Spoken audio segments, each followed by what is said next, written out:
damkar iki. Lah iki kudune damkar, nek ra damkar ya ora iso no. Few moments later.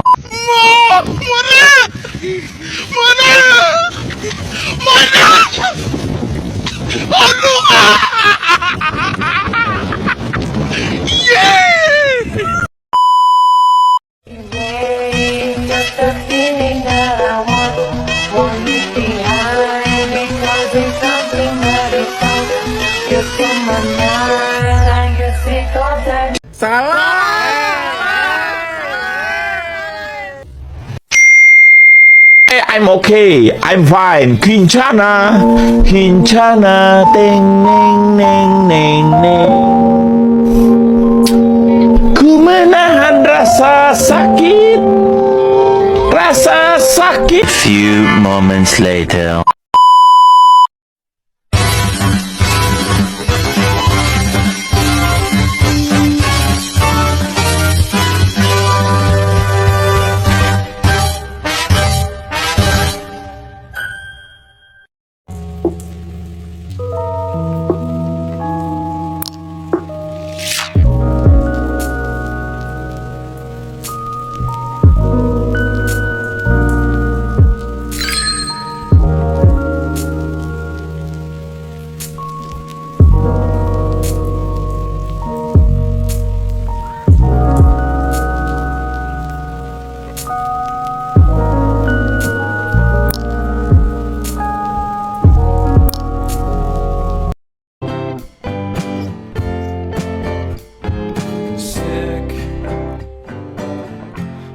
Sicker than you know.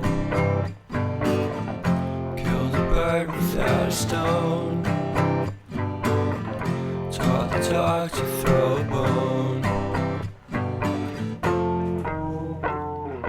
For a while, Assalamualaikum warahmatullahi wabarakatuh. Sebelumnya izinkan saya memperkenalkan diri. Perkenalkan, nama saya Syafiqah, 26 Maksud dan tujuannya membuat ini pada remedial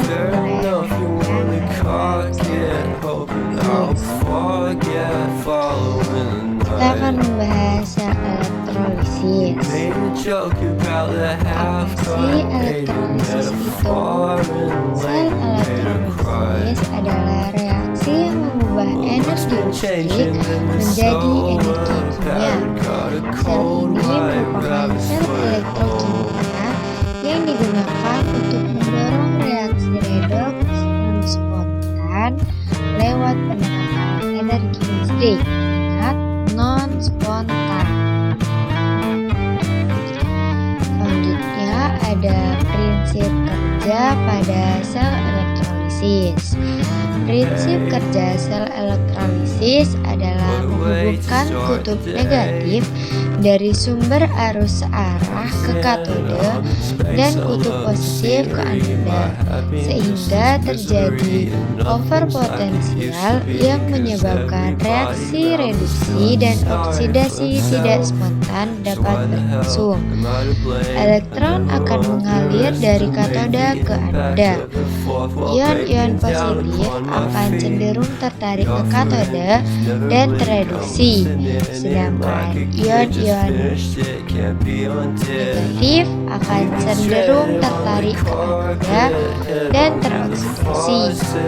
Ingat, jika katode itu tereduksi, maka anoda itu teroksidasi.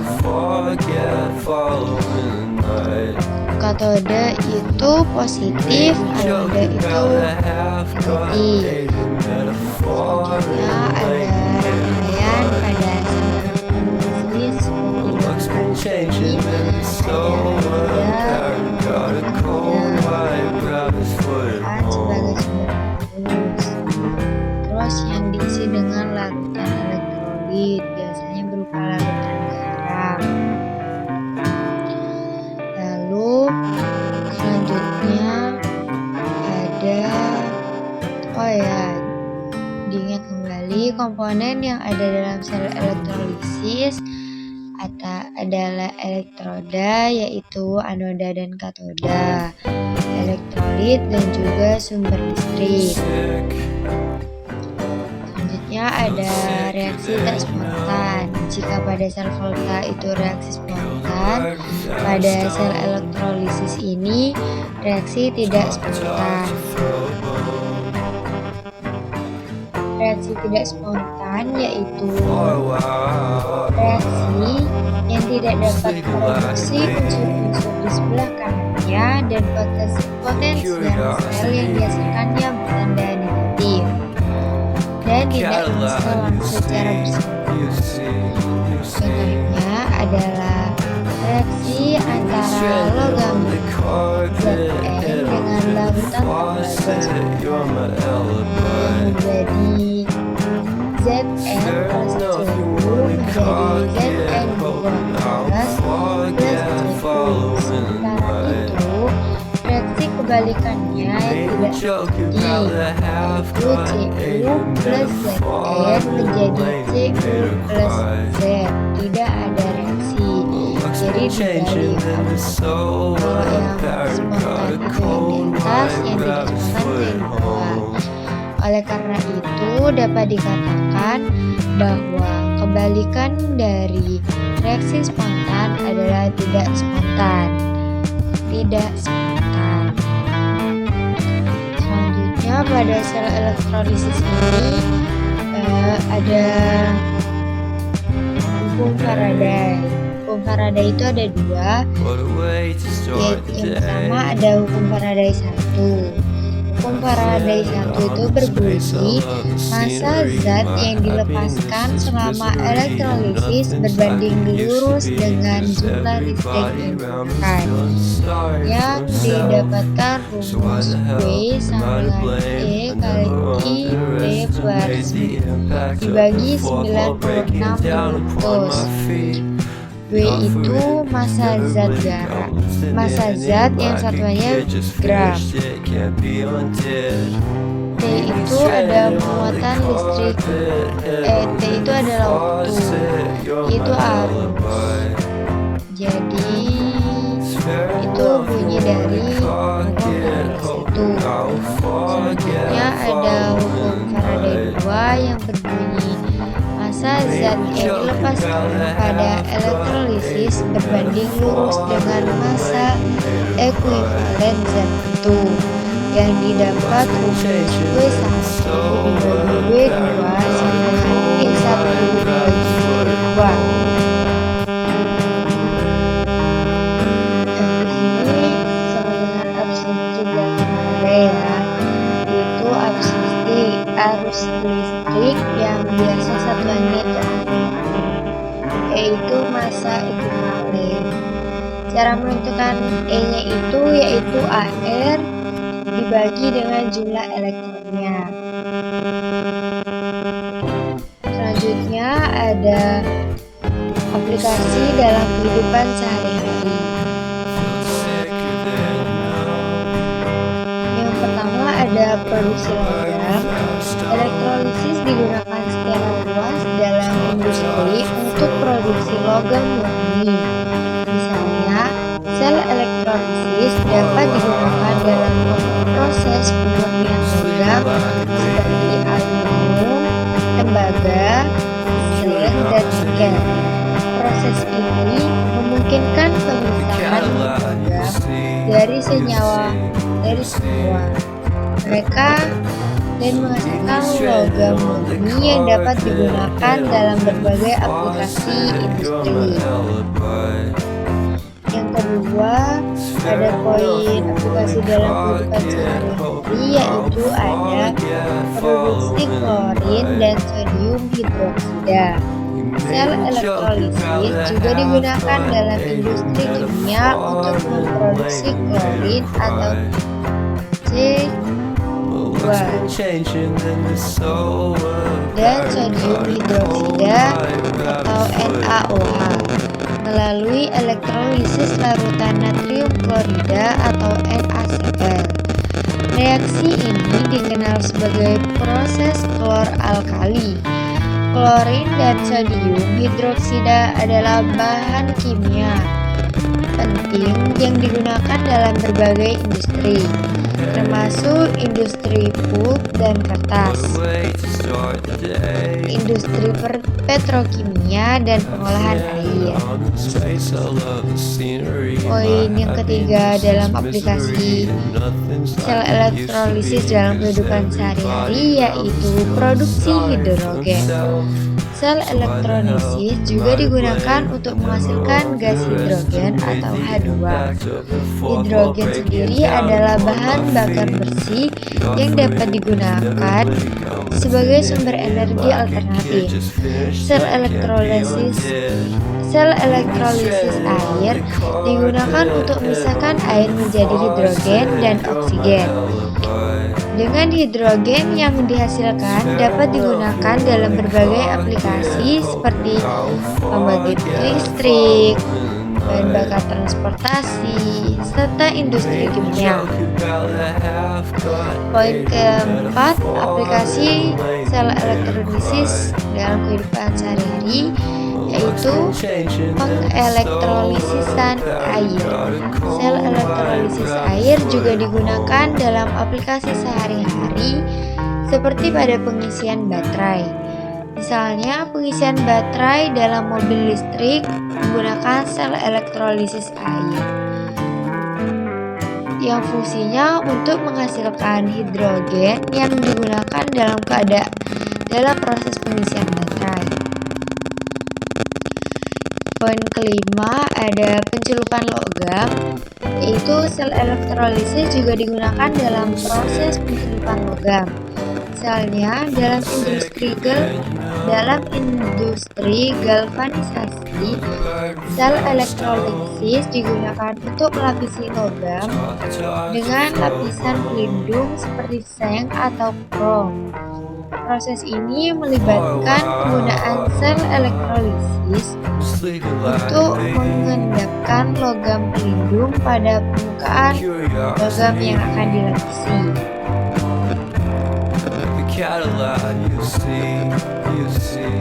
Nah, selanjutnya kita beranjak pada contoh. Sini ada soal.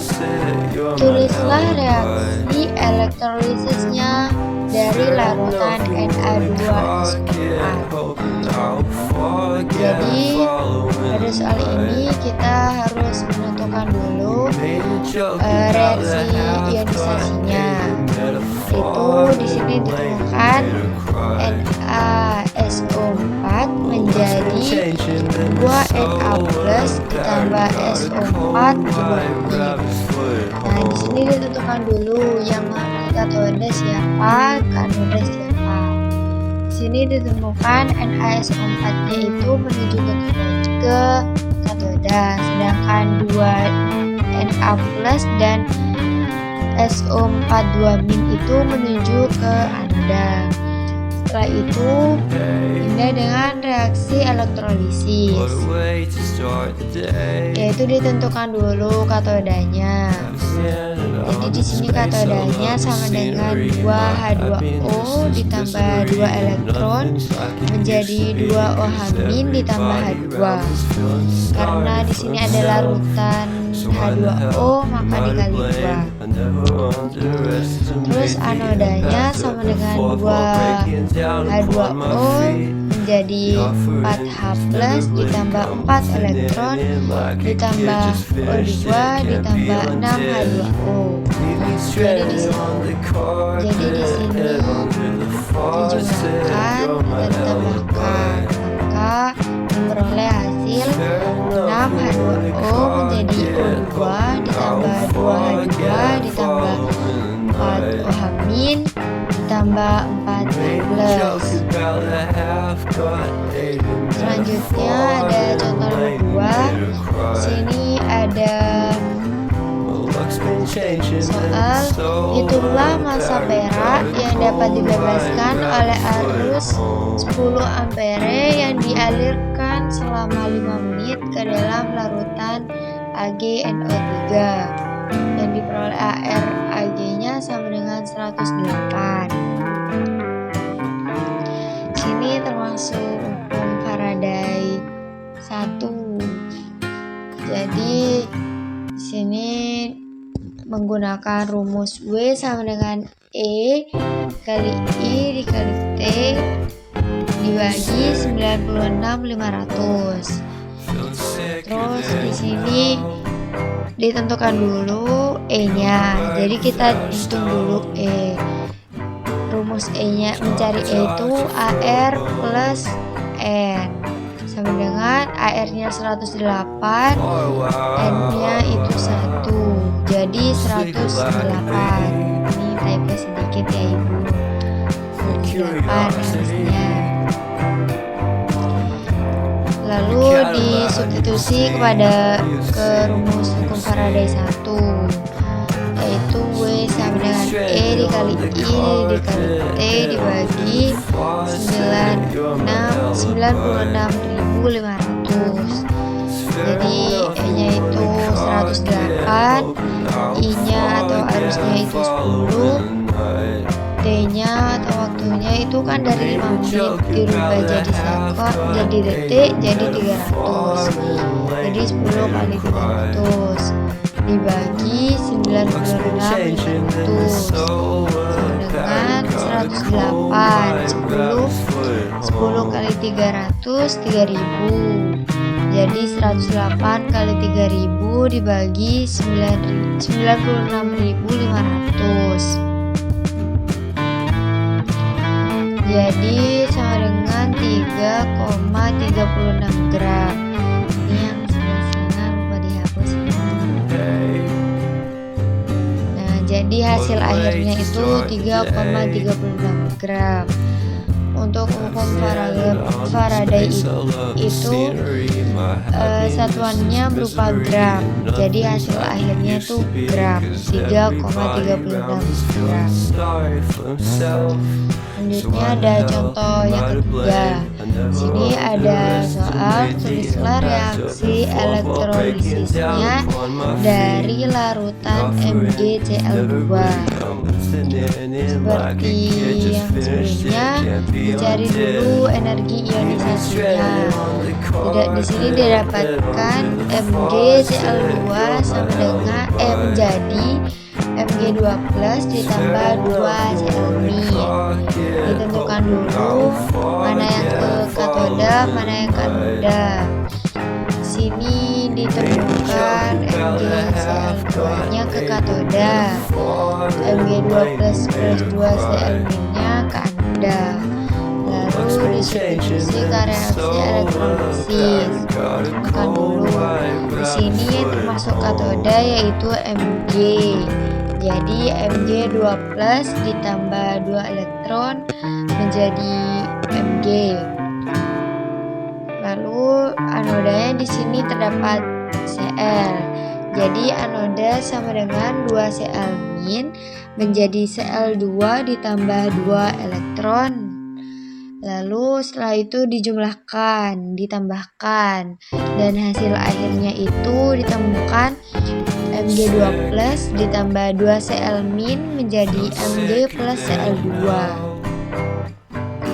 Itu untuk menuliskan reaksi dari elektrolisis. Jadi tentukan ionisasinya dulu, lalu ke reaksi elektrolisis. Selanjutnya ada contoh nomor 4. Sini ada soal arus listrik sebesar 0,2 ampere dialirkan selama 50 menit ke dalam elektrolisis dengan kandungan larut CuCl2. Ditanya berapa endapan Cu pada katoda yang ditemukan ArCu-nya itu sama dengan 63,5. Jadi ini harusnya kan 0,2, T-nya itu kan 50 menit. 50 menit ini dirubah jadi detik, jadi 30. Terus di sini kan yang ditanya endapan Cu-nya, jadi Cu2 plus ditambah 2 elektron menjadi Cu. Lalu masuk di rumus hukum Faraday kedua, yaitu FeCU sama dengan AR per H. Jadi AR-nya itu 63,5 seperti yang diketahui di atas, H-nya itu sama dengan 2. Jadi sama dengan 31,75.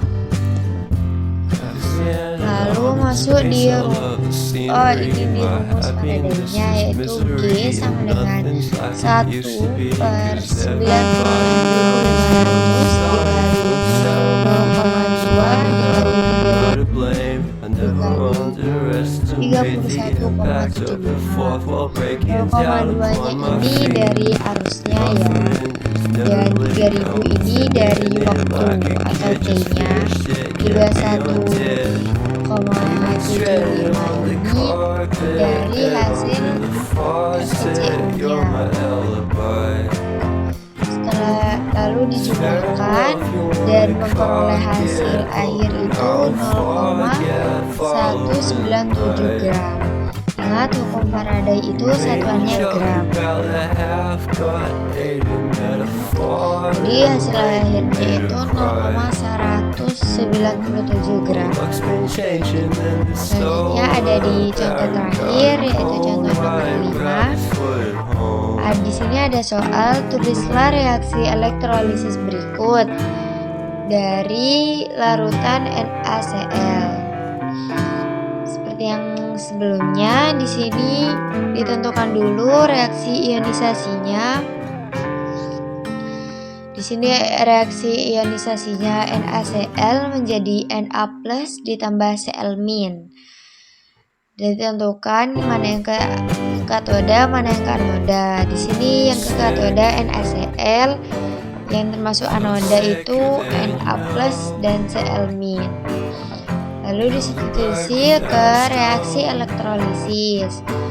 Katodanya sama dengan 2H2O ditambah 2 elektron menjadi 2OH- ditambah H2. Anodanya itu ada 2 Cl- menjadi Cl plus 2 elektron. Lalu dijumlahkan dengan cara ditambahkan dan memperoleh hasil 2H2O plus 2 Cl- menjadi Cl2 plus 2OH- plus H2. Jadi pada kesimpulannya adalah untuk sel elektrolisis ini ada dua, ada hukum Faraday 1 dan hukum Faraday 2. Serta di sini ada reaksi tidak spontan. Apabila di sel Volta reaksi spontan, maka di sel elektrolisis ini ada reaksi tidak spontan, dan hukum Faraday 1 dan hukum Faraday 2. Itu yang perlu diingat. Mungkin cukup sekian materi pembelajaran dan penjelasan pada bab sel elektrolisis yang saya jelaskan. Kurang lebihnya mohon maaf. Apabila ada salah kata dan penjelasan yang kurang tepat, mohon dimaafkan. Wassalamualaikum warahmatullahi wabarakatuh. Misery and nothing's like it used to be, 'cause everybody around me's feeling sorry for himself. So why the hell am I to blame? I never underestimate the impact of the fourth wall breaking down upon my feet. The offering is never bleak. I'm listening in like a kid just finished it, can't be undid.